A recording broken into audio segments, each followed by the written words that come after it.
18/5/25 को अगमकुआं थाना क्षेत्र में एक हत्या का केस दर्ज किया गया था।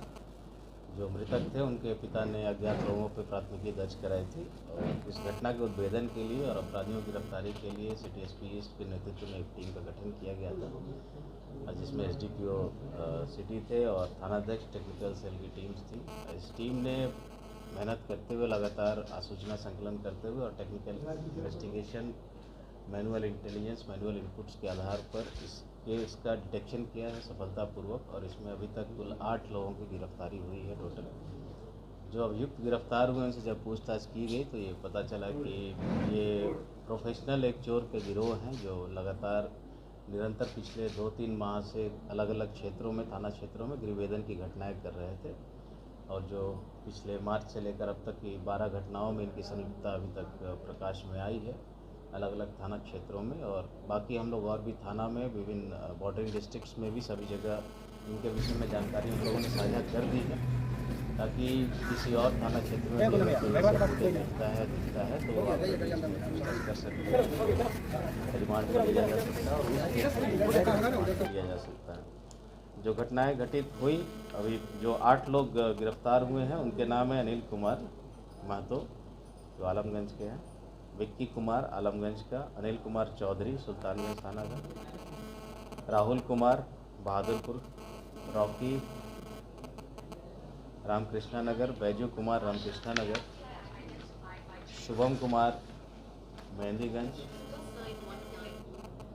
और शिवम कुमार आलमगंज थाना का। ये 8 लोग गिरफ्तार हुए हैं। इनके पास से करीब 162 ग्राम सोने की ज्वेलरी और चांदी के आभूषण 4.5 किलो से थोड़ा ज़्यादा रिकवर हुआ है।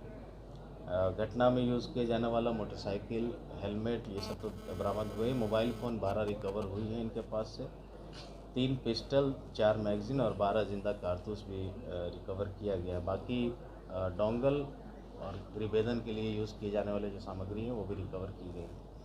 जिन घटनाओं का अभी तक पूछताछ में, जिन गृहभेदन का अभी तक उद्भेदन हो पाया है इनके पूछताछ से, वो 14 मार्च को पत्रकार नगर थाना में घटित हरदेव अपार्टमेंट में घटित गृहभेदन की घटना, 11 अप्रैल को गोपालपुर थाना में शिवाजी अपार्टमेंट में घटित घटना, 14 अप्रैल को गोपालपुर में ही आशीर्वाद अपार्टमेंट में घटित गृहभेदन की घटना, 16 अप्रैल को परसा बाजार में सुधा अपार्टमेंट में 7 फ्लैट्स में एक साथ जो घटना घटित हुई थी उसका उद्भेदन हुआ है। 19 अप्रैल को गौरीचक में ग्लोबल अपार्टमेंट में गृहभेदन की घटना, 21 अप्रैल को परसा बाजार में सन सिटी अपार्टमेंट में गृहभेदन की घटना जो घटित हुई थी, 1 मई को दानापुर में आरडी टावर में 5 फ्लैट्स में एक साथ हुई थी चोरी की घटना, 12 मई को दानापुर में चित्रकूट नगर रोड में, 13 मई को रामकृष्ण नगर में सुनैना अपार्टमेंट में, 14 मई को गोपालपुर में आराध्य अपार्टमेंट में, 20 मई को खवाल में अरुणोदय अपार्टमेंट में और 21 मई को रूपसपुर में जलालपुर हाइट अपार्टमेंट में। इन सभी जगहों में जो घटनाएं घटित हुई हैं अभी तक पूछताछ में और जो सामग्री है, जो हमारे पास इनपुट्स हैं, साक्ष्य हैं, उसके आधार पर इन केसेस में इनकी संलिप्तता प्रकाश में आई है। जो हत्या का केस था दर्ज किया गया था, मृतक और ये 8 लोग पकड़ाए हैं, ये सभी एक ही गिरोह के सदस्य थे और पैसे की लेन देन को लेकर, बंटवारे को लेकर आपसी विवाद हुआ जिसमें उनकी हत्या कर दी गई थी। तो उस केस में इनको अभी अग्रसारित किया गया है। बाकी कांडों में इनको रिमांड पर लिया जाएगा और आगे पूछताछ करने पे और भी कोई घटना इनके द्वारा अगर की गई है, प्रकाश में आता है या इनके और सहयोगियों का नाम आता है तो उस पर हम लोग आगे कार्रवाई करेंगे। ये ऑटो चालक भी था क्या जिसका मर्डर हुआ? चलाते थे, प्रोफेशन तो मेन इनका वही था, रेकी करना और गृहभेदन करना। पहले रेकी करते थे, फिर उस घर में चोरी। कितने पैसे का विवाद था?